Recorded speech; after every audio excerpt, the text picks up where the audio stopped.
कली पावन अवतार चैतन्य महाप्रभु की, कलियुगाधार हरे कृष्ण महामंत्र की, गौर प्रेमानंद। भगवत कथा में प्रवेश करने से पहले गुरु और गौरंग से कृपा की याचना करते हुए मंगलाचरण करेंगे। ताकि हम जो कुछ श्रवण करने वाले हैं उसका हमें पूरा पूरा लाभ प्राप्त हो सके, जो कि है कृष्ण प्रेम की प्राप्ति। गुरवे गौरचंद्राय राधिकाय तदालये कृष्णाय कृष्ण भक्ताय तद्भक्ताय नमो नमः। सच्चिदानंद रूपाय विश्वोत्पत्त्यादि हेतवे तापत्रयोन्विनाशाय श्रीकृष्णाय वयं नमः। वसुदेवसुतं देवं कंसचारूढमर्दनं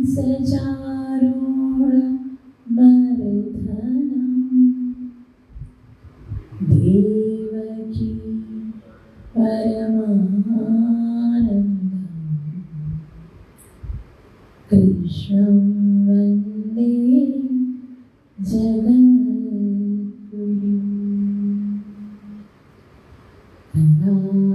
करारविन्दे नपनारविन्दं मुखारविन्दे विनिवेशयन्तं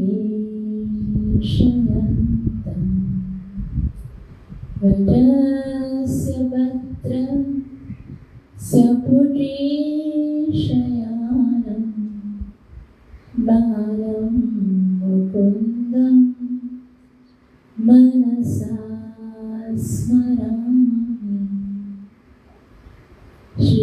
श्रीकृष्ण गोविन्द हरे मुरारी हे नाथ नारायण वासुदेव।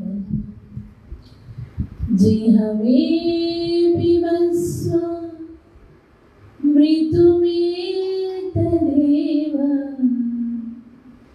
गोविन्द दामोदरमाधवेति। नारायणं नमस्कृत्य नरं चैव नरोत्तमं दैवीं सरस्वतीं व्यासं ततो जयमुदीरये। नष्टप्रायेषु अभद्रेषु नित्यं भागवत सेवया भगवती उत्तमश्लोके भक्तिर्भवति नैष्टिकी।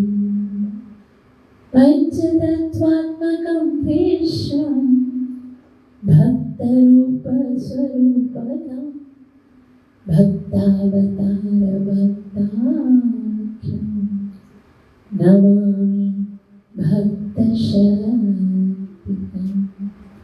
जय श्री कृष्ण चैतन्य प्रभु नित्यानंद श्री अद्वैत गदाधर श्रीवासदि गौर भक्तवृंद। हरे कृष्णा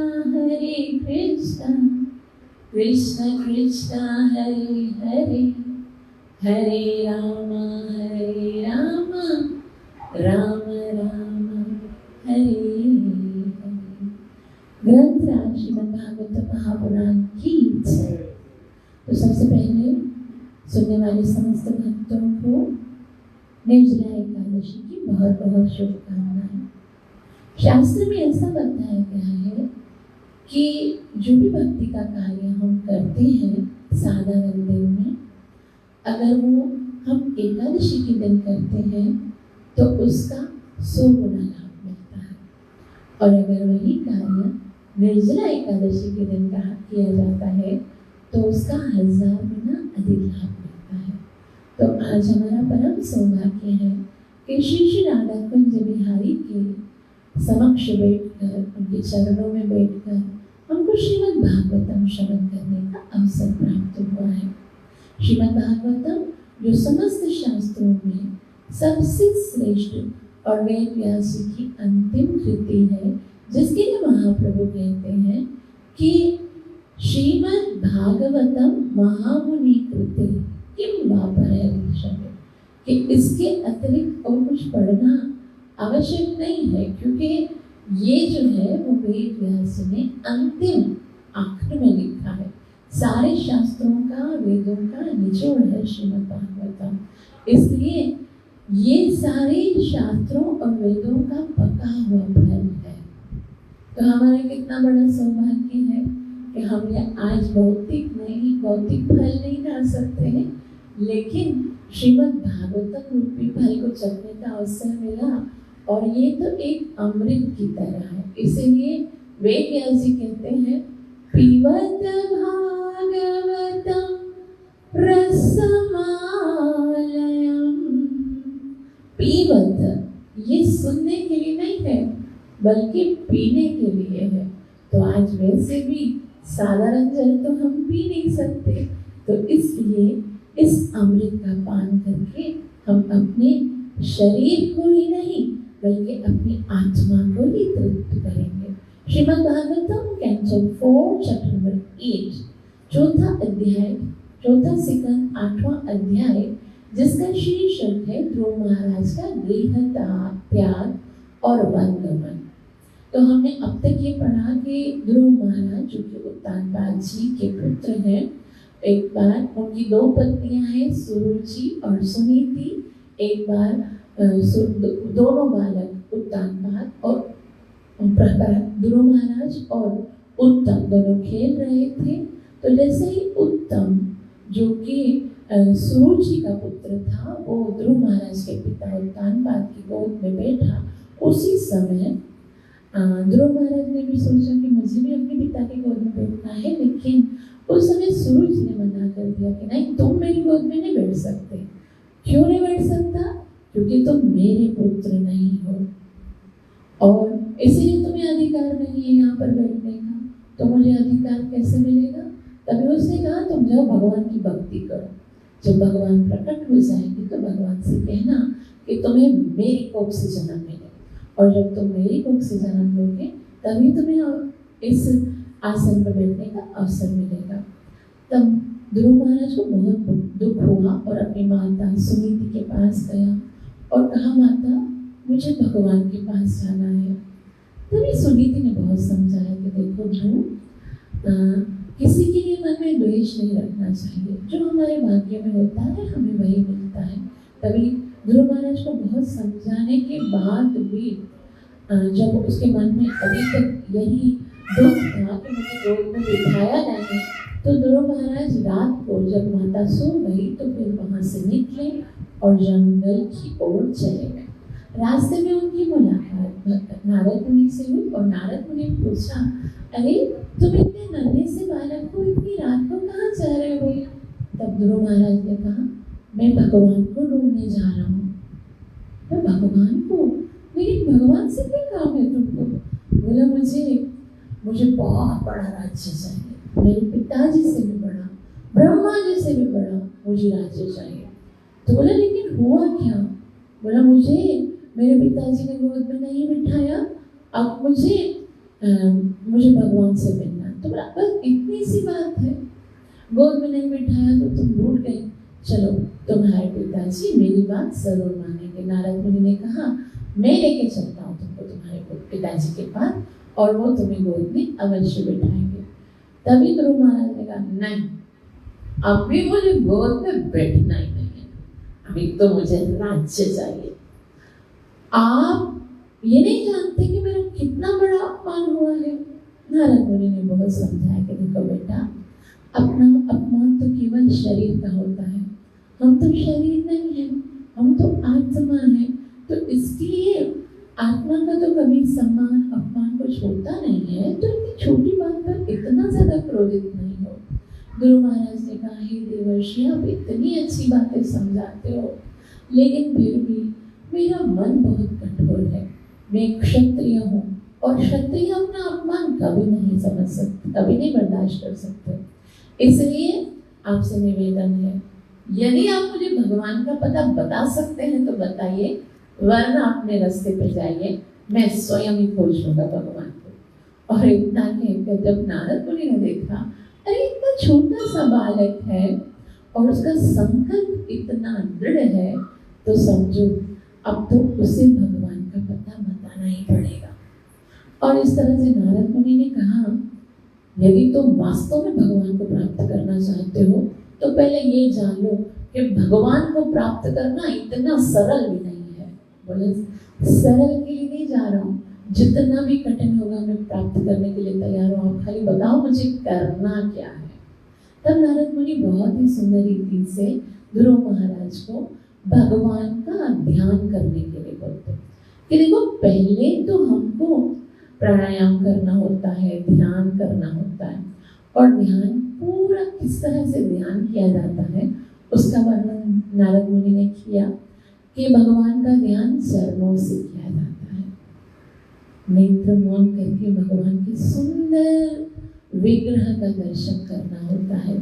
भगवान के चरण है और चरण के नीचे जो तलवे हैं उन पे सुंदर चिन्ह, जिस पर मछली है, अंकुश है, ध्वजा है, अर्धचंद्र है, इन सब का दर्शन करते हैं। भगवान की जो चरण के नख हैं वो करोड़ों करोड़ों सूर्य और चंद्रमाओं को भी लज्जित करने वाले हैं।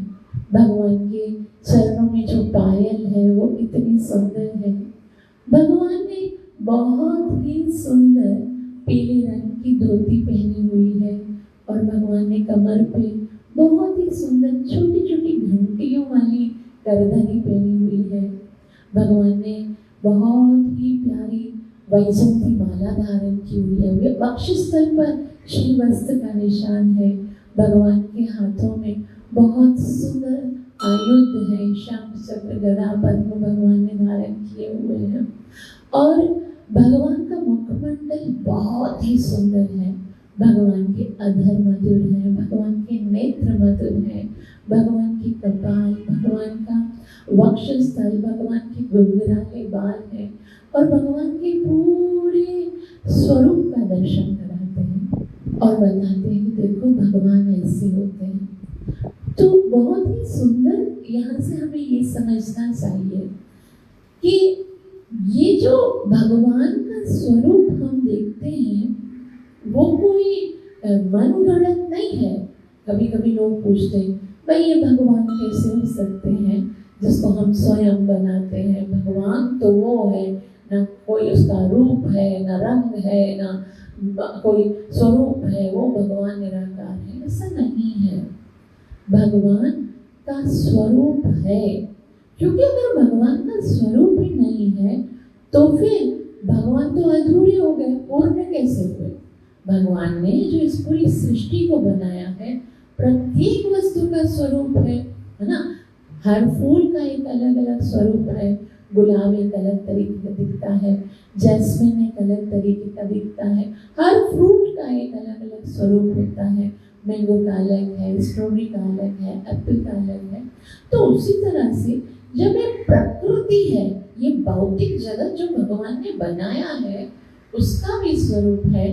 तो जिसने ये बनाया है तो वो क्या बेचारा बगैर स्वरूप के होगा?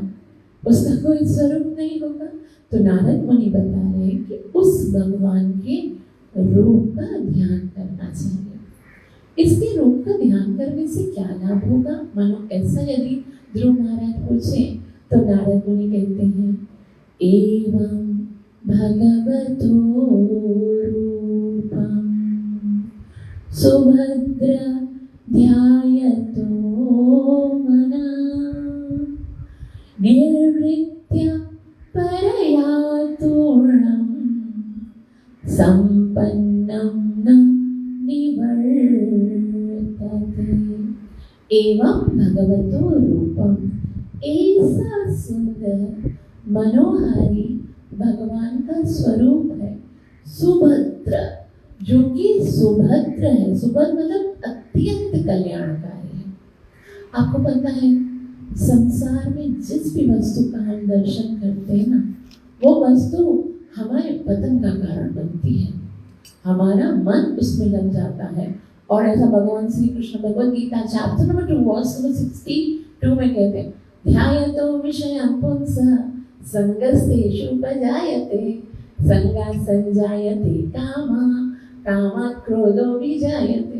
बस संसार की वस्तु का ध्यान कर लिया, उसकी ओर आकर्षण हो गया, वो प्राप्त करने की इच्छा मन में हो जाती है। और जब प्राप्त हो जाती है तो वो जो काम वासना है वो और बढ़ती है, नहीं होती है तो क्रोध आने लगता है, और इस तरह से जीवन जो है वो पतन की ओर आता है। लेकिन यदि कोई भगवान का ध्यान करता है तो क्या होता है? सुभद्र मना, हृदय आनंदित हो जाता है, कल्याणकारी मन जो है वो शांत होता है। संसार को देखकर मन विचलित होता है और भगवान के दर्शन करके मन शांत होता है। आपको पता है मन जो है वो क्या चाहता है? मन जो है वो आनंद चाहता है। मन सदैव चाहता है कि मुझे आनंद की प्राप्ति हो, और उसी आनंद को खोजने के लिए कभी यहाँ कभी वहाँ कभी वहाँ कभी वहाँ ढूंढता रहता है, खोजता रहता है। ना जाने कितनी योनियों में भटकता है, ना जाने कितने दफा उसको जन्म मरण के चक्कर में फंसना पड़ता है, केवल उसी आनंद की प्राप्ति के लिए। लेकिन जब हम भगवान के दर्शन करते हैं तो मन भगवान के चरणों का ध्यान करता है, तो मन आनंदित हो जाता है। और भगवान के दर्शन ऐसे हैं जिसके लिए Shrimad Bhagavad Gita chapter number 2 verse number 52 में बताएगा, रसवर्जम रसोप्यस्य परम दृष्ट्वा निवर्तते। ये तो ऐसा रस है, ऐसा आनंद है कि एक बार जो इसकी ओर आकर्षित हो जाता है, फिर वो संसार के सारे रस उसे फीके लगने लगते हैं। इसीलिए नारद मुनि कहते हैं कि तुम्हें क्या करना चाहिए? भगवान का ध्यान करना चाहिए। तो कुछ लोग यहाँ सोचेंगे ठीक है भाई, भगवान का ध्यान कर लिया और हमारी जो साधना है वो पूरी हो गई। हमें भी सब लोग बोलते हैं ना, भाई हम तो मन में भगवान का ध्यान करते हैं बस। तो नारद मुनि बोलते हैं नहीं, यहाँ पर खत्म नहीं होता, यहाँ से तो शुरू होता है। आगे क्या करना है? श्लोक नंबर 53 में नारद मुनि बताते हैं कि आगे क्या करना है। वे कहते हैं, जपश्च परमो गुह्यं श्रूयतां मे नृपात्मज यं सप्तरात्रं प्रपठन् पुमान् पश्यति केचन। उसके बाद मंत्र को जप करना होता है।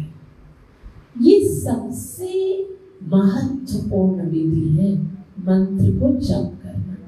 प्रत्येक व्यक्ति को अपने जीवन में कुछ समय निकालना ही चाहिए मंत्र को जप करने के लिए। हम किसी को बोलते हैं भाई मंत्र जप करो, तो उत्तर मिलता है कि भाई ताकि ना हम तो मन में बस जप करते हैं, तो हमें और कुछ ना माला करने की आवश्यकता नहीं है। ऐसा नहीं है। ये मंत्र जो है वो हमें संख्या के अनुसार, संख्या मतलब काउंट करके माला पे जप करना पड़ता है। ऐसा नहीं कि बस मन में जप कर लिया, ये से नहीं होगा। नारद मुनि ध्रुव महाराज को कह रहे हैं, मंत्र जपस परमो गुह्यम। मैं तुम्हें एक ऐसा सीक्रेट परम गुह्य मंत्र बताऊंगा। अब ये मंत्र बता रहे कौन? नारद मुनि। कहाँ बता रहे? भागवतम में। तो भागवतम तो कोई भी पढ़ सकता है ना। भागवतम के लिए रिस्ट्रिक्शन थोड़ी है कि भाई आप नहीं पढ़ सकते, आप नहीं पढ़ सकते, कोई भी पढ़ सकता है। और उसमें जो मंत्र लिखा है वो सीक्रेट कैसे हो सकता है? वो तो सबको पता होगा, कोई भी पढ़ सकता है। लेकिन फिर भी नारद मुनि कहते हैं जपस्य परमो गुह्यम, ये एकदम सीक्रेट है। सीक्रेट का मतलब है पढ़ तो कोई भी सकता है, लेकिन ये मंत्र जो है वह तभी फलीभूत होता है जब किसी योग्य आचार्य के द्वारा आपको प्राप्त होता है। मतलब जब हम किसी गुरु परंपरा के द्वारा किसी वैष्णव शुद्ध भगवान के वैष्णव आचार्य भक्त होते हैं, उनसे जब हम मंत्र को प्राप्त करते हैं, तभी वो मंत्र जो है वो हमें पूरा लाभ देते हैं, मतलब दीक्षा देते हैं।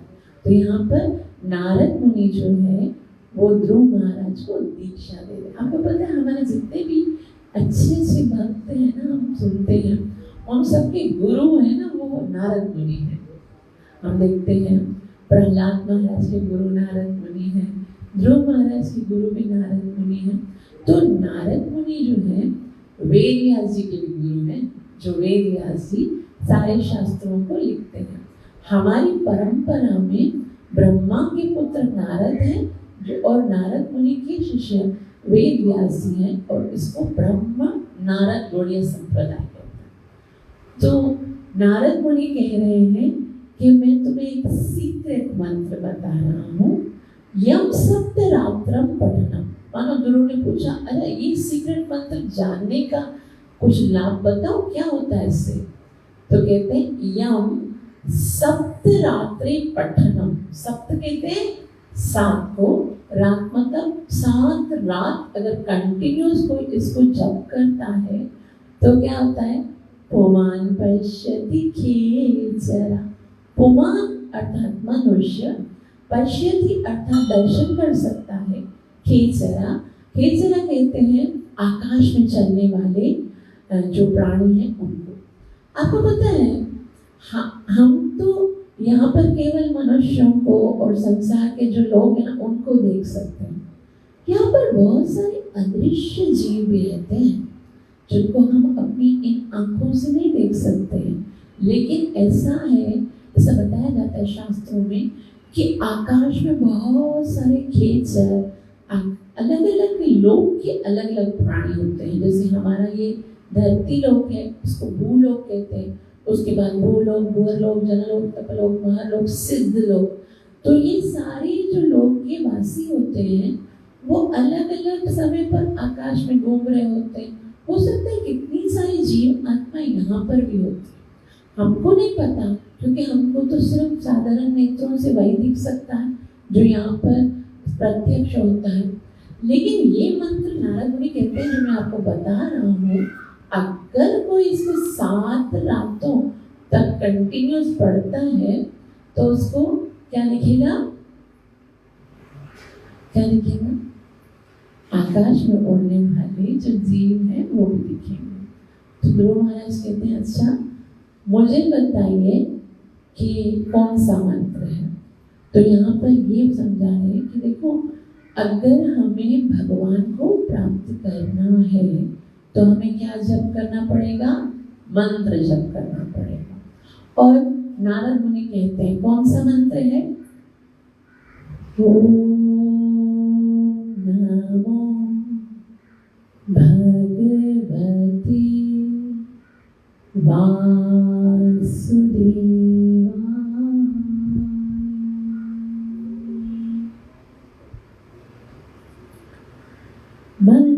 मंत्रेणानेन देवस्य कुर्याद्द्रव्यमयी बुधः सपर्यां विविधैर्द्रव्यैः देशकालाविभागवे।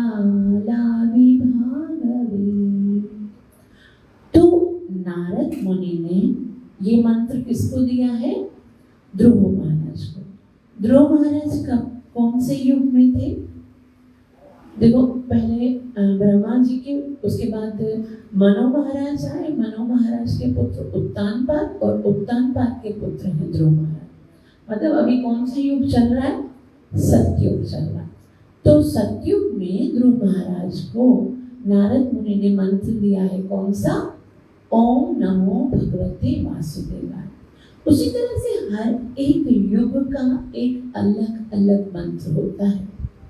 सतयुग में अलग मंत्र, द्वापर में अलग, त्रेता युग में अलग, और अभी हम कौन से युग में रहते हैं?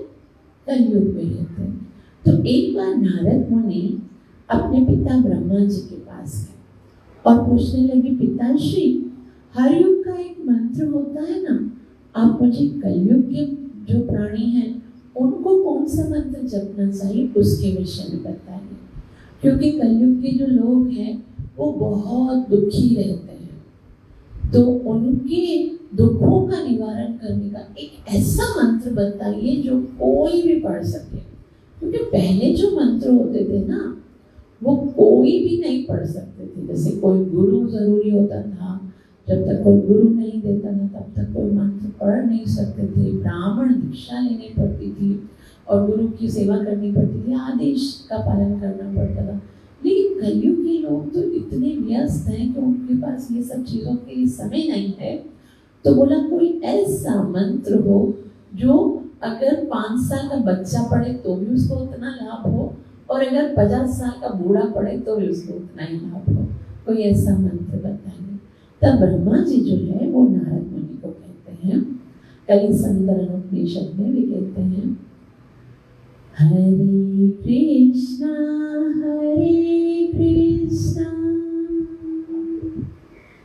कृष्ण कृष्ण हरे हरे, हरे राम राम राम हरे हरे, इति षोडशकं नाम्ना कलि कल्मषनाशनं नातः परतरोपायः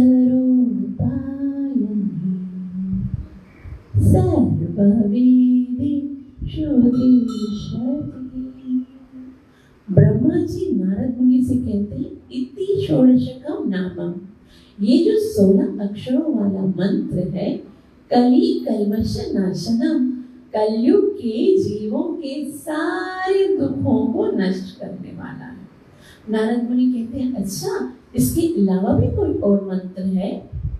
तभी कहते हैं, नातः परतरोपाय, नहीं और कोई मंत्र नहीं है कलयुगी लोगों के लिए, सब नहीं है। तो नारद मुनि कहते हैं, पिताश्री आपने तो सारे वेद पढ़े हैं, आप वेदों में ढूंढो ना कि इस मंत्र के अलावा भी कलयुगी जीवों को और कोई मंत्र पढ़ना चाहिए। तब ब्रह्मा जी कहते हैं, सर्ववेदेषु दृश्यति। अरे नारद, 4 वेदों को मैंने ध्यान से देख लिया है कि इस कलयुग में यदि जीवों का उद्धार किसी मंत्र के साथ हो सकता है तो वो कौन सा मंत्र है? हरे कृष्णा कृष्ण कृष्ण हरे हरे, हरे राम राम राम हरे हरे। तो यहाँ पर नारद मुनि जो है वो ध्रुव महाराज को 12 अक्षर मंत्र देते हैं और कहते हैं, भगवान श्री कृष्ण की पूजा 12 अक्षर वाला मंत्र ओम नमो भगवते वासुदेवाय, ईश्वर का विग्रह स्थापित करके उसके समक्ष मंत्रोच्चारण करते हुए प्रमाणिक विधि विधानों सहित मनुष्य को। अब यहाँ पर बताया है कि ऐसे मंत्र जो है ना वो मन में नहीं करना चाहिए। बहुत सारे लोग होते हैं ना, वो बोलते हैं भाई हम मन में मंत्र पढ़ते, हमको विग्रह की जरूरत नहीं है। लेकिन यहाँ पर बताया गया है, मंत्रेणानि न देवस्य कुर्याद द्रव्यमयी बुधा, यानी कि जो द्रव्य है, कोई भी वस्तु से भगवान का विग्रह बनाना चाहिए। तो भगवान की अलग अलग प्रकार की विग्रह होती है, काष्ठ के, यानी जिस तरह से जगन्नाथ जी होते हैं काष्ठ के विग्रह होते हैं, भगवान के जो मार्बल है उससे भी विग्रह बनाए जाते हैं, और इसके अतिरिक्त भगवान के ऐसा पता है शैली गुणमणि, और उसके अतिरिक्त मणि से भी भगवान के विग्रह बनाए जाते हैं और मन से भी भगवान का विग्रह बनाया जाता है। तो अलग अलग धातु से भगवान के विग्रह बनाते हैं, जैसे पीतल है, और अष्ट धातु से, षड धातु से भगवान के विग्रह बनाते हैं। तो यहाँ पर ध्रुव महाराज से नारद मुनि कहते हैं कि ईश्वर का विग्रह अवश्य स्थापित करना चाहिए। बहुत सारे लोग जो है ना, वो बहुत ज्यादा अपने आप को बुद्धिमान समझते हैं और बोलते हैं ये विग्रह जो हम स्वयं बनाते हैं वो भला भगवान कैसे हो सकता है। लेकिन ये प्रतिमा जो है उसमें जब प्राण प्रतिष्ठा होती है तो ये साक्षात भगवान ही होते हैं। भगवान कहते हैं ये यथा मां प्रपद्यन्ते तांस्तथैव भजाम्यहम्। आज भी हम देखते हैं ये विग्रह स्वरूप में भगवान अपने भक्तों के साथ बात करते हैं, प्रेम का आदान प्रदान करते हैं। ये गोपीनाथ विग्रह ही तो थे जो माधवेंद्रपुरी के लिए खीर चोरी करते हैं। ये मदन गोपाल विग्रह ही तो थे जो माधवेंद्रपुरी को कहते हैं कि मुझे यहाँ से निकालो, मुझे यहाँ गर्मी हो रही है, मैं बाहर निकलना चाहता हूँ, मेरे लिए चंदन लेके आओ। ये विग्रह ही तो थे जो सनातन गोस्वामी को कहते हैं कि देखो मैं रोज रोज तुम्हारा ये सूखा रोटी नहीं खा सकता हूँ, मेरे लिए तो नमक लगाओ। तब सनातन गोस्वामी कहते हैं अपने लिए स्वयं प्रबंध करो, और उसके बाद जो है भगवान स्वयं अपने लिए बहुत ही सुंदर प्रबंध करते हैं। तो इस तरह से विग्रह जो है आज भी आपके हृदय की बात सुनते हैं और 100% रिस्पॉन्स करते हैं, पूरी तरह से रेसिप्रोकेट करते हैं। जितना प्रेम के साथ आप उनके साथ बात करते हो उतना ही प्रेम के साथ वो हमारी बात का उत्तर देते हैं। बस प्रॉब्लम क्या है? श्रद्धा की प्रॉब्लम है। भगवान की भक्ति जो है वो एक ऐसा खेल है जो श्रद्धा के पासों से खेला जाता है। यदि हमारे पास श्रद्धा नहीं है तो वो पत्थर की मूर्ति है, और यदि श्रद्धा है तो वो प्रतिमा नहीं तो ही साक्षात राजेंद्र नंदन, तो वो साक्षात भगवान है। और भगवान है तो भगवान के लिए क्या मुश्किल है? हम जो कार्य पूरा जीवन मेहनत करके नहीं कर पाते, भगवान तो वो एक क्षण में कर सकते हैं। इसलिए हमें पूरी श्रद्धा के साथ भगवान के पास आना चाहिए, पूरी श्रद्धा के साथ भगवान पे पूरा विश्वास रखना चाहिए। हमारी प्रॉब्लम क्या है कि हम किसी के पास भी चले जाते हैं, किसी को भी माथा टेक लेते हैं, किधर भी चले जाते हैं, लेकिन हमारे अंदर पूरा पक्का विश्वास नहीं होता है। जब तक ये पक्का विश्वास नहीं होता है ना, तब तक भगवान नहीं मिलते हैं। भगवान की प्राप्ति के लिए हमें पूरा का पूरा 100% देना पड़ेगा, पूरा विश्वास यदि हमारे पास हो। आज तो ये क्या है, हम भगवान के मंदिर में भी आते हैं, प्रणाम भी करते हैं, फिर हम कहीं और जाते हैं, कहीं और चले जाते हैं, कोई प्रॉब्लम लेकर किसी बाबा के पास चले जाते हैं, किसी और के पास चले जाते हैं, कोई हमें धागा देता है, कोई पानी पढ़ के दे देता है। और जिस हाथ से हम भगवान का नाम जप करते हैं ना, जिस हाथ से माला घुमाते हैं, उसी हाथ में अलग अलग रंग के जो रत्न है वो भी पहन के जाते हैं, धागे बांध के जाते हैं। क्यों? इसका कारण क्या है जानते हो? इसका कारण ये कि भगवान के नाम में श्रद्धा नहीं है। हमें पता नहीं है कि जिसका नाम हम जप रहे हैं, तीनों लोकों में 14 भवनों में जो सत्ता घूम रही है, जो शक्ति घूम रही है, उसका मूल भगवान श्री कृष्ण है। और यदि हमारी प्रॉब्लम हम समझते हैं कि कृष्ण सॉर्ट आउट नहीं कर सकता, तो किसी भी लोक में 14 लोकों में कोई ऐसी सत्ता नहीं है जो भगवान को छोड़कर, भगवान से दूर रहकर आपकी प्रॉब्लम को सॉर्ट आउट कर सके। ये कृष्ण तो हम अगर उनकी शरण में चले जाते हैं तो कृष्ण की रिस्पॉन्सिबिलिटी हो जाती है। भगवान कहते हैं कि अभयम सर्वदा तस्मै ददामि एतत् व्रतम मम। जो एक बार मेरी शरण में आ जाता है और ये कह देता है तवास्मि सच याचते, हे कृष्ण मैं तुम्हारा हूँ, बस इतना ही कहना है। लेकिन भगवान को है ना छल कपट पसंद नहीं है। मोहे कपट छल छिद्र न बाया, सकृत एव प्रपन्नो यम तवास्मिन् सच याद दे। बस प्रेम के साथ, पूरी श्रद्धा के साथ जब एक बार कोई आ जाता है और कहता है कृष्ण मैं तुम्हारा हूँ, कृष्ण कहते हैं फिर बस योगक्षेम वहाम्यहम्, उसके जीवन की सारी कमी को मैं स्वयं पूरा करूंगा, जो कुछ उसके पास है उसको सुरक्षित मैं स्वयं रखूंगा। अभयम सर्वदा तस्मै, उसे संसार के समस्त दुखों से, समस्त भय से मैं मुक्त कर दूंगा। और ददामि एतत् व्रतं मम, ये मेरा वचन है। हमको संसार में कोई वचन देता है ना कि मैं तुम्हें वचन देता हूँ, मैं तुम्हारे काम आऊंगा, बस तुम एक छोटा सा मुझे मैसेज कर देना, मैं उस समय हर समय तुम्हारे लिए आ जाऊंगा, आधी रात को भी कॉल करोगे आ जाओ। हमको कितना यकीन रहता है कि ये मेरा मित्र है और अवश्य मेरी सहायता करेगा। लेकिन ये भगवान जो कि त्रिलोकी के नाथ है, वो भरी सभा में कुरुक्षेत्र के मैदान में वो सीना ठोक कर कहते हैं कि आप मेरी शरण में आ जाओ और सर्वधर्मान् परित्यज्य माम् एकम शरणं व्रज अहम त्वं सर्व पापेभ्यो, मैं तुम्हारे सारे पापों से तुम्हें सुरक्षित कर दूंगा, तुम्हें भयभीत होने की आवश्यकता नहीं है। माँ शुचर, मैं तुम्हें अपने धाम में, मैं तुम्हें अपने धाम में लेकर जाऊंगा। अहम त्वं सर्व पापेभ्यो मोक्षयिष्यामि मा शुचर। और कितना बड़ा दुर्भाग्य एक मनुष्य का है कि संसार के लोगों की बात को हम कितना विश्वास के साथ मान लेते हैं और भगवान की बात को हम मानते नहीं। हम नहीं मान रहे हैं ना, उसी के कारण आज हमारी ये दुर्दशा है। हम भगवान के इन शब्दों पर विश्वास नहीं कर रहे हैं ना, इसी के कारण हम दुखी हैं। अगर हमको भगवान के इन शब्दों में विश्वास होता तो हमारे सनातन धर्म का जो ये सूरत जो हमें दिख रही है ना, वो कुछ और ही होती, वो बहुत ही सुंदर।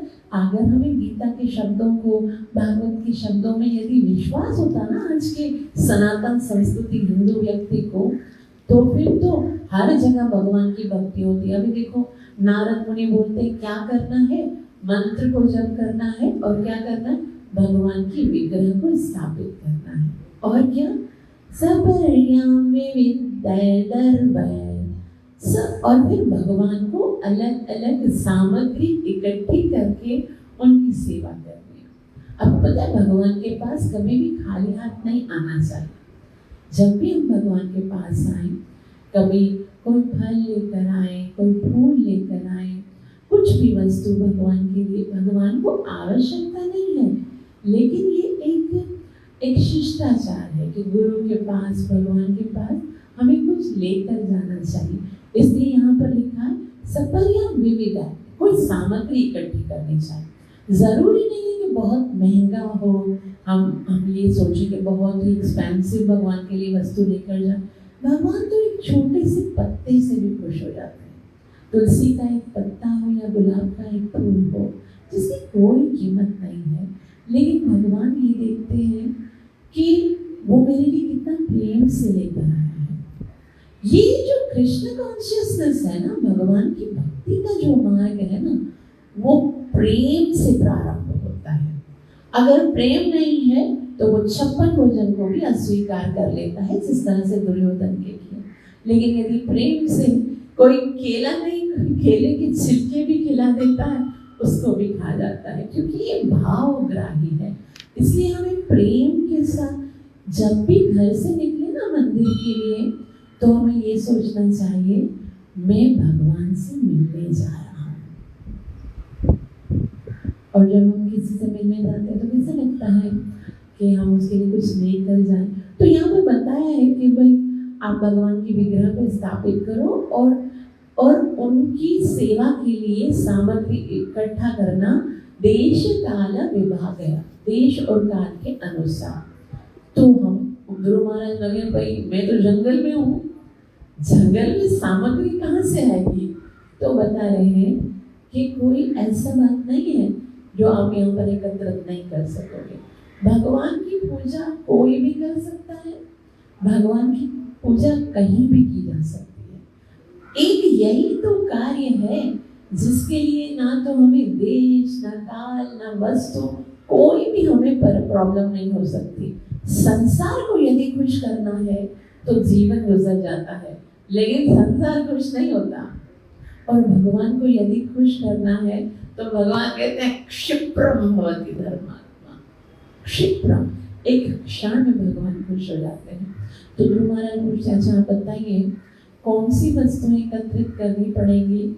तो नारद मुनि कहते हैं सलिले शुचिर्भार बारमणि वर्मण्ये मूलफलादिभिः शस्तांकुरांशुकैर्षैर्चैर् तुलस्या प्रियया प्रभु।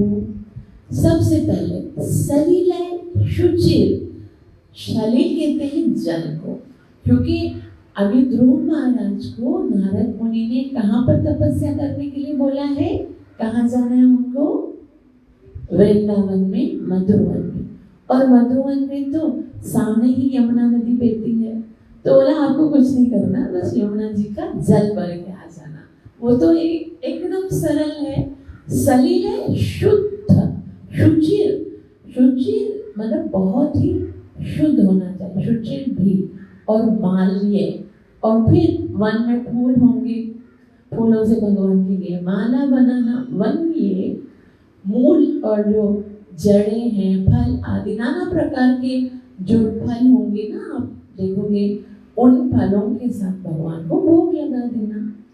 तो नारद मुनि कहते हैं भगवान की पूजा शुद्ध जल, शुद्ध पुष्पमाला, फल फूल और जंगल में उपलब्ध वनस्पतियों या ताजे उगे हुए दूर्वा एकत्र करके फूलों की कलियों अथवा वृक्षों की छाल से या संभव हो तो भगवान को अत्यंत प्रिय क्या है? भगवान को सबसे ज्यादा प्रिय क्या है पता है आपको? तुलस्या प्रियया प्रभु। जो तुलसी महारानी है वो भगवान को सबसे ज्यादा प्रिय है। ऐसा बताया गया है कि जो भगवान के चरणों पर तुलसी रखते हैं, भगवान कहते हैं कि अगर कोई तुलसी का पत्ता रखता है तो मुझे ऐसा लगता है उसने मुझे खरीद लिया। बस विक्रेता स्वयं प्रभु अपने आप को बेच देते हैं। तो हमको क्या करना चाहिए? रोजाना तुलसी का पत्ता भगवान के चरणों में समर्पित करना चाहिए। और अगर देखा जाए तो कितनी तुच्छ सी भेंट है ना, एकदम कोई कीमत नहीं है उसकी, बिल्कुल मुफ्त की है। और हम कितने नालायक हैं, हमसे इतना भी नहीं होता, इतनी सेवा भी भगवान की नहीं होती है। तो हमको क्या करना चाहिए? हर रोज तुलसी महारानी की सेवा करनी चाहिए। भगवान बहुत खुश होते हैं। ऐसा बताया गया है कि तुलसी की सेवा करने से हमें भगवान की बहुत जल्दी प्राप्ति होती है, भगवान प्रसन्न होते हैं। और ऐसा बताया जाता है कि जो घर में तुलसी की सेवा करते हैं उनके घर में कभी भी नेगेटिव वाइब्रेशन नहीं आती। तो हम सबको रोजाना तुलसी मैया की सेवा करनी चाहिए। और उसके लिए क्या करना पड़ेगा? हमारे घर में तुलसी होनी चाहिए, है ना। तुलसी माता का जो प्लांट है वो होना चाहिए। अगर हमारे पास नहीं है तुलसी का पौधा तो हमको वो खरीदना चाहिए। अगर नहीं खरीद सकते तो आप मुझे बता सकते हैं, मैं आपको वो तुलसी का पौधा गिफ्ट कर सकती हूँ। लेकिन एक शर्त है, वो क्या है कि रोजाना तुलसी की आरती करनी पड़ेगी, उनको परिक्रमा करनी पड़ेगी, उनमें जल डालना होगा और रोजाना तुलसी माता को प्रणाम करना पड़ेगा। कैसे प्रणाम करते हैं? हम तुलसी माता को प्रणाम करते हुए कहते हैं वृंदायाय तुलसी देव्याय प्रियाय केशव सचा श्री विष्णु भक्ति प्रदे देवी सत्यवृताय नमो नमः। ऐसे तुलसी महारानी को प्रणाम करके फिर तुलसी का एक पत्ता निकालना होता है और उसके लिए भी एक मंत्र पढ़ना पड़ता है। तुलसी माता का पत्ता निकालने से पहले तुलसी माता को कहना पड़ता है, तुलसी अमृत जन्नासी सदा तम केशव प्रिया केशवार्थम सिनोमि त्वं वरद भाव शोभने। कि तुलसी महारानी आप तो कृष्ण की कितनी प्रिय है, मैं उन्हीं कृष्ण को प्रसन्न करने के लिए आपके इस पत्र को चयन कर रही हूँ। कृपया आप मुझे मेरे अपराध को क्षमा करिए। और इस तरह से नाखून नहीं लगाना चाहिए, ऐसे प्रेम के साथ तुलसी का पत्ता जो है वो तोड़ के फिर भगवान को पहले गुरु महाराज के हाथों में स्पर्श करके फिर भगवान के चरणों में रखना चाहिए। बस कितना सरल है ना भगवान को प्रसन्न करना। तो यहाँ पर बता रहे हैं कि इस तरह से छोटी छोटी चीजों से भगवान जो है वो प्रसन्न हो जाते हैं। भगवान को प्रसन्न करने के लिए भक्त की प्रेममयी भावना ही काफी है। तो इसलिए आगे कहते हैं, यदि संभव हो तो मिट्टी, लोगदी, लकड़ी तथा धातु जैसे भौतिक तत्वों से बनी भगवान की मूर्ति को पूजा कर सकता है। मतलब मिट्टी की हो सकती है, धातु की हो सकती है, मणि की हो सकती है। जंगल में मिट्टी तथा जल से मूर्ति बनाई जा सकती है और उपयुक्त नियमों के अनुसार उसकी पूजा की जा सकती है।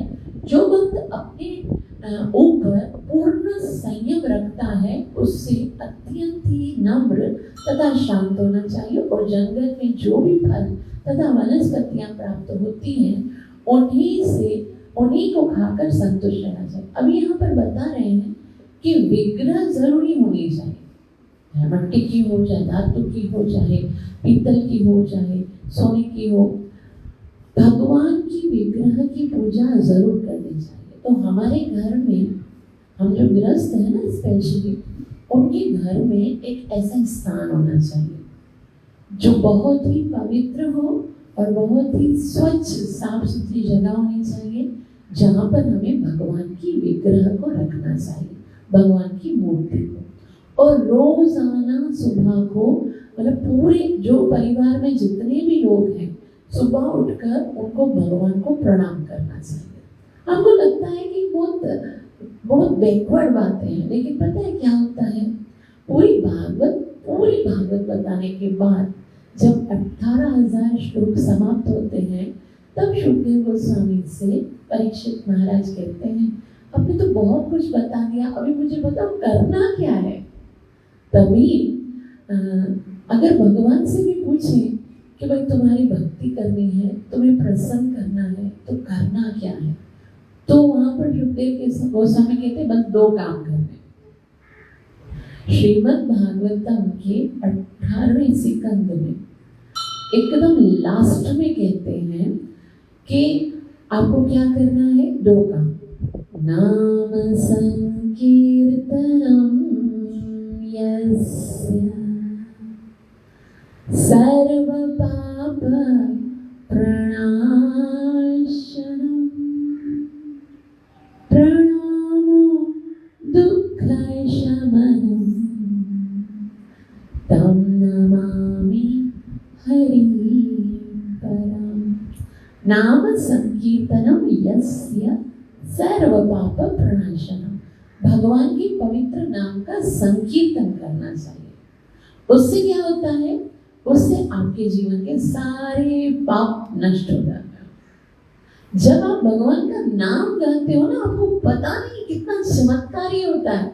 हम ये चीज को हम कितना ना बहुत छोटा लेते हैं ना, इतने इम्पोर्टेंस नहीं देते हैं, लेकिन ऐसा खाली नाम जो गाते हैं ना, सर्व पाप प्रणाशनम, उसके सारे पाप नाश हो जाते हैं। और प्रणाम करने से क्या होता है, प्रणामो दुःख शमनम। हर एक इंसान चाहता है कि मैं दुखी ना हूं, बस मेरे जीवन में दुख नहीं है। वो कोई भी दुख होता है, माँ का दुख, बाप का दुख, पति का दुख, गर्लफ्रेंड का दुख, बॉयफ्रेंड का दुख हो, या फिर धन का दुख हो, एजुकेशन का दुख हो, हर कोई दुखों से तो परेशान हुआ है आज संसार में। और दुखों को खत्म करने का एक सरल उपाय भगवान बताते हैं, प्रणामो दुःख शमनम। आप बस खाली मुझे प्रणाम करो। मुझे प्रणाम करोगे क्या होगा, सारे दुख समाप्त हो जाएंगे। तो यहाँ पर बताया गया है कि रोजाना हमको भगवान को प्रणाम जरूर करना चाहिए। वैसे तो यहाँ पर कुंज बिहारी के बहुत सुंदर विग्रह हैं, यहाँ पर आकर हम प्रणाम कर सकते हैं, लेकिन जो यहाँ से दूर रहते हैं उनको भी अपने घर में एक ऐसा स्थान जरूर बनाना चाहिए जहाँ पर भगवान की विग्रह रखी हो, भगवान को प्रणाम करना चाहिए, भगवान को तुलसी का पत्रा अर्पण करना चाहिए, जल अर्पण करना चाहिए, फल फ्रूट अर्पण करना चाहिए। यहाँ तक कि गीता में तो भगवान यहाँ तक कहते हैं कि जो भी खाते हो ना पहले मुझे अर्पण करके खाओ। यद करोषि यदश्नासि यज्जुहोसि तदासी, जो भी खाते हो। और बोला अगर मुझे अर्पण करके नहीं खाओगे ना, भगवान कहते भुंज देते तो गम पापा ये भजन आत्म कारण, जो मुझे अर्पण नहीं करके खाते हैं वो पाप खाते हैं, वो भोजन नहीं खाते हैं, पाप खाते हैं। तो इसलिए हमको भगवान को ऑफर करके खाना चाहिए। तो कोई बोलेंगे भाई हम तो वही खाते हैं ना जो भगवान को अर्पण किया ही नहीं जा सकता, तो बोलो फिर तो नरक में जाओगे, क्योंकि भगवान ने कहा है पाप खाते हो। तो हमको वही भोजन खाना चाहिए जो कि शुद्ध हो, सात्विक हो। यहाँ तक कि अनियन गार्लिक, कांदा लहसुन भी उसमें नहीं होना चाहिए। पहले भगवान को भोग लगाना चाहिए, फिर भी खाना चाहिए।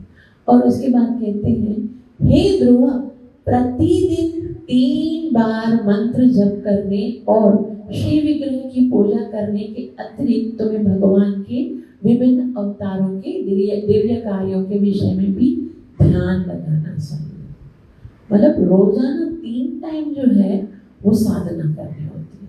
हमको पता भी नहीं है ना, आजकल का हमारा जो यूथ है, हमारा जो सनातन संस्कृति है वो इतना बैकवर्ड हो जाती है। दूसरे धर्मों में कितनी दफा नमाज पढ़ी जाती है ये पता है, अपने धर्म में कितनी दफा संध्या की जाती है ये पता नहीं है। तो हमको पता ही नहीं है, बस उठ गए, 10 बजे उठे, 12 बजे उठे, बस जैसे घंटी बजा दी, अगरबत्ती जला दी, हो गई हमारी भक्ति। हमको लगता है बस इनफ है, काफी है। लेकिन ऐसा थोड़े है, ऐसे आसानी से भगवान नहीं मिलते हैं। इसलिए यहाँ पर बताया गया है स्वेच्छावतार चरिते चिंत्यानि च मया, कि 3 बार भगवान का ध्यान करना होता है एक ब्राह्मण को, एक व्यक्ति को। सुबह को जब सूर्य उदय नहीं हुआ होता है, उसको ब्रह्म मुहूर्त बोलते हैं, अमृत वेला कहते हैं। उस टाइम पर उठकर नाम जप करना बहुत आवश्यक है। और वो टाइम स्पेशली भगवान की भक्ति करने का होता है, क्योंकि वो टाइम में जो सात्विक गुण है ना वो हमको भगवान का भजन करने में सपोर्ट करते हैं। वो समय बना ही भगवान की भक्ति करने के लिए। उस समय देखो कोई काम होता ही नहीं, और हम उस समय को इतने प्रीशियस समय को किसमें भी बिताते हैं? सोने में तो रात में गुजारी, दिन भर करता काम रहा। तो कैसे सारी रात जो है वो सुबह तक तो हमारी सुबह प्रभात तो कभी देखने को नहीं मिलती। वो समय जब सूर्योदय नहीं हुआ हो, ऐसा समय है कि एकदम सामने भगवान जो है ना वो नॉक करके बोलते हैं खोलो दरवाजा, मैं तुम्हारे भाग्य उदय करने के लिए आया हूँ। और हम बोलते हैं भगवान जाके सो जाओ, मुझे भी सोने दो, मैंने बोला भी तुम्हारे लिए टाइम नहीं है। तो वो समय होता है सुबह सवेरे। दूसरा समय होता है जब सूर्य अस्त होता है, यानी संध्या के टाइम पर। उस टाइम पर भगवान का नाम जप करना चाहिए। आपको पता है संध्या के टाइम पर क्या होता है? शिव जी जो है वो पार्वती मैया के साथ बेल पर सवार होके चक्कर लगाते हैं, राउंड करते हैं। और जिनके घर में भगवान का नाम नहीं हो रहा होता है, भगवान की आरती नहीं हो रही होती है, सेवा नहीं हो रही है, उनको श्राप देके चले जाते हैं। ये उनकी ड्यूटी है। वहां पर भूत पिशाच जो नेगेटिव वाइब्रेशन है ना वो घूमती है। और वो टाइम पे स्पेशली भगवान की भक्ति जो कर रहे होते हैं, भगवान का नाम जप करते हैं, आरती करते हैं, पूजा करते हैं, उनको आशीर्वाद देके जाते हैं। हम तो जब छोटे होते थे ना हमारी माता बताती थी, अगर हम लोग बीमार भी होते थे ना, तबीयत इतनी खराब होती थी, तभी भी कहते थे कि नहीं संध्या के टाइम पर सो नहीं सकते। संध्या 2 टाइम होती है, एक सो संध्या मतलब मिलन। मिलन का मतलब होता है देखो सूर्य उदय हो रहा है और सूर्य अस्त हो रहा है, उन दोनों के मिलन का जो समय है। चंद्रमा उदय हो रहा है और सूर्य अस्त हो रहा है, वहां पर क्या होता है चंद्रमा अस्त हो रहा है और सूर्य उदय हो रहा है। तो ये समय जो है ना वो सोने का नहीं हो सकता, ये समय साधना का होता है। ऐसा बताया गया शास्त्रों में कि जो संध्या के टाइम पर सोते हैं, हम सोचते हैं भाई सोने से क्या मिलती है, हमको फ्रेशनेस मिलती है ना, हम फ्रेश होकर उठेंगे। लेकिन जो संध्या के समय पर सोते हैं ना उसका जीवन सदैव रोगग्रस्त हो जाता है, मतलब शरीर में रोग होते हैं। आज हम देखते हैं पहले जमाने में लोग बीमार नहीं होते थे, आज हर कोई बीमार होता है। किसी को क्या प्रॉब्लम है, ऐसी सी बीमारी है जिनके नाम लेना भी मुश्किल होता है। छोटे छोटे लोगों को भी बीमारियां होती हैं और कोई और एनर्जी नहीं है ना जीवन में, क्योंकि वो समय जो एनर्जी प्राप्त करने का है वो समय तो हम लोग सोने में बिता देते हैं। उस समय कभी सोना नहीं चाहिए। उस समय जो खाता है, जो भोजन खाता है ना, तो वो हमेशा दरिद्र रहता है। दरिद्र का क्या मतलब होता है, कितना भी कमाते हैं ना लेकिन ऐसा लगेगा कि भाई पूरा ही नहीं पड़ रहा है। हमेशा लगेगा कि महीने का अंत होता है और धन खत्म हो जाता है। उस समय अगर कोई संभोग करता है तो उसको राक्षस जन्म, उनके घर में राक्षस वृत्ति के लोग जन्म लेते हैं। मतलब वो टाइम जो है स्पेशल बनाया गया है भगवान की भक्ति करने के लिए। एक सुबह को सूर्योदय होने से पहले, एक शाम को सूर्य अस्त होने के समय और एक दोपहर को 12 बजे, जिसको अभिजीत मुहूर्त कहते हैं। ये 3 टाइम हमको कैसे भी करके भगवान की पूजा के लिए निकालने ही है। और हमको लगता है कि भाई क्या फर्क पड़ता है, अभी तो कौन सा हमें भगवान को प्राप्त करना है, अभी तो बहुत सारे जन्म जन्म पर घूमेंगे, कभी आएगा समय भगवान को थोड़ी प्राप्त करने की जल्दी है अभी। तो ये है कि हम समझते ही नहीं है कि जो मनुष्य जीवन है वो एक सफर है, एक ऐसा सफर है जिसकी मंजिल है भगवान का धाम। अगर इस जीवन में वो धाम प्राप्त नहीं हुआ ना तो फिर वापस से मनुष्य का जीवन मिलेगा, उसकी थोड़ी कोई गारंटी है। इसलिए मंजिल का पता होना जितना ज्यादा आवश्यक है, उससे ज्यादा आवश्यक ये है कि सफर समय पर स्टार्ट किया जाए। जैसे अगर आपको फ्लाइट में बैठना है और आपकी फ्लाइट 8:40 पे निकलने वाली है और आप घर से निकलते हो 9 बजे, आप कभी भी नहीं पकड़ सकोगे, है ना। फ्लाइट चली जाएगी और आप बोलोगे अरे मैं रास्ता तो सही पकड़ा था, फिर मैं तो क्यों नहीं पहुंचे, क्योंकि सही समय पे नहीं निकले। तो भक्ति करने का समय कौन सा है? लोग बोलते हैं कि भाई भक्ति करने हम जो है ना बूढ़े हो जाएंगे ना फिर भक्ति करेंगे। अभी तो संसार में बहुत सारे दूसरे कार्य हैं, रिस्पॉन्सिबिलिटीज हैं, उनको निभाएंगे। बूढ़े हो जाएंगे ना फिर भक्ति करेंगे। अब बताओ जो बूढ़े हैं उनसे पूछिए। एक छोटा बच्चा था, वो गुरु महाराज के पास आया और बोला मुझे नाम जप करना है। पीछे उसका दादा आ गया, पागल हो गए, ये उम्र है तुम्हारे नाम जप करने की? अभी तो तुम्हें खेलने कूदने के दिन है, घूमने फिरने के दिन है, अभी तो पढ़ाई लिखाई के दिन है, घर चलो, अभी कोई जरूरत नहीं है हरि नाम दीक्षा लेने की। तो बोला बूढ़े हो जाओगे तो तुम भक्ति करना। वो दादा एकदम बूढ़ा था और गुरु बोलते ठीक है इसको जाने दो, तुम बैठ जाओ, तुम तो बूढ़े हो गए हो ना, तो बैठ, तुमको दीक्षा था। बोला मुझे तो बहुत काम है, इसका मुझे देखना, उसको मुझे देखना, उसको मुझे देखना है। ये आसक्ति कभी छूटने वाली नहीं है। इसीलिए शास्त्र कहता है कौमार आचर्य प्राज्ञो, सही समय ये है। आपको पता है भक्ति करने का सही समय कौन सा है? भक्ति करने का सही समय आज है बस, क्योंकि कल कभी नहीं आता। जब कल आता है तो वो भी आज बनकर आता है, वरना तो आता ही नहीं है। और आगे कल हमारे जीवन में आएगा या नहीं आएगा उसकी कोई गारंटी थोड़ी है। कभी भी भगवान जो है हमारे जीवन के क्षण खत्म हो जाएंगे और हम यहाँ से निकल जाएंगे, फिर पछताने के अलावा हमारे पास कुछ रह नहीं जाएगा कि भगवान ने इतना सुंदर मनुष्य का शरीर दिया, फाइनेंशियली, फिजिकली, मेंटली एकदम परफेक्ट बनाया, फिर भी हमारे पास इतना भी समय नहीं था कि हम भगवान का नाम जप कर सकें, हम भगवान के पवित्र नाम की माला कर सकें। तो फिर हम क्या क्या भगवान को फेस कर पाएंगे? हम किस मुंह से भगवान बोलेंगे अब तुम्हारे नाम? भगवान बोलेंगे तुमको मनुष्य बना के भेजा और तुमने भक्ति नहीं की। जिन हरि भगति, जिन्होंने भक्ति नहीं की है, जीवन शव समान सो प्राणी। वो दिखने में लगता है कि जी रहा है, लेकिन वास्तव में वो मुर्दा है। जिन हरि भगति, हृदय नहीं आनी, जिनके हृदय में भगवान की भक्ति नहीं है, वो देखने में लगता है जी रहा है, लेकिन वास्तव में मृतिक है। तो किसी ने पूछा भाई भक्ति नहीं करते हैं तो क्या हुआ? वो सांस तो लेते हैं, मुर्दा तो सांस नहीं लेता, फिर इसको मुर्दा कैसे कह सकते हैं? बोला सांस तो वो कुम्हार की धोकड़ी है ना, वो भी लेती है, तो क्या वो इंसान है? बोले लेकिन ना जो भक्ति नहीं करते हैं वो भी खाते तो हैं, मुर्दे तो खाते नहीं हैं।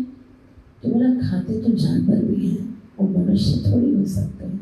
तो उसी तरह से ये मनुष्य का जो जीवन भगवान ने दिया है, वो भगवान की भक्ति करके भगवान को प्राप्त करने के लिए दिया है। बाकी सारे कार्य जो है हम करते हैं, जिनको इतना समय देते हैं, गुरु नानक साहब कहते हैं भई प्राप्त मानुष देहिया, गोविंद मिलन की ये तेरी बिरिया। ये मनुष्य देही जो आपको मिली है वो गोविंद मिलने के लिए, भगवान को प्राप्त करने के लिए मिली है। हमको तो बहुत सारे काम होते हैं, तो आर्ग्यूमेंट कर सकते भाई इतना समय नहीं है, तो वो कहते हैं और कारज तेरे किते न काम, मिल साध संगत बज केवल राम। और सब यही रह जाएगा, धन, एजुकेशन, माल, मिल्कियत, संबंध सब यही रह जाएंगे, कोई नहीं चलेगा। इसलिए हमें क्या करना चाहिए? भगवान के पवित्र नाम का जप करना चाहिए, कीर्तन चाहिए। ग्रंथराज श्रीमद् भागवत महापुराण की, करी पावन अवतार चैतन्य महाप्रभु की, प्राण प्रिय श्री राधा कुंज बिहारी भगवान की, पतित पावन गौरंग महाप्रभु की जय। स्वामी थैंक यू सो मच। आप सबने इतना प्रेम से श्रवण किया। कृपया मुझे आशीर्वाद दीजिएगा कि मैं प्रेम से हरि का नाम जप कर सकूं और गुरु और कृष्ण को अपनी सेवा और साधना से प्रसन्न कर सकूं। 5 मिनट के लिए हम भगवान के पवित्र नाम का कीर्तन करेंगे। आप सब हमारे साथ भगवान का नाम लीजिए। हरे कृष्णा कृष्ण कृष्ण हरे हरे, हरे राम राम राम हरे हरे। हरे कृष्णा कृष्ण कृष्ण हरे हरे,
योग धर्म हरिनाम संकीर्तन महायज्ञ की हरि पवनावतार चैतन्य महाप्रभु की ग्रंथ राष्ट्र भागवत महापुराण जय स्वामीनारायण।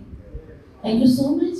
आप सब जानते हैं कि आज निर्जला एकादशी है और एकादशी के दिन हमको अन्न तो कभी नहीं खाना चाहिए। ये वो एकादशी है जिसमें हम जल भी नहीं पीते हैं, लेकिन यदि किसी का स्वास्थ्य सही नहीं तो वो अपने हिसाब से रख सकता है एकादशी, जैसे उनके डॉक्टर्स या फिर उनके शरीर की अवस्था है।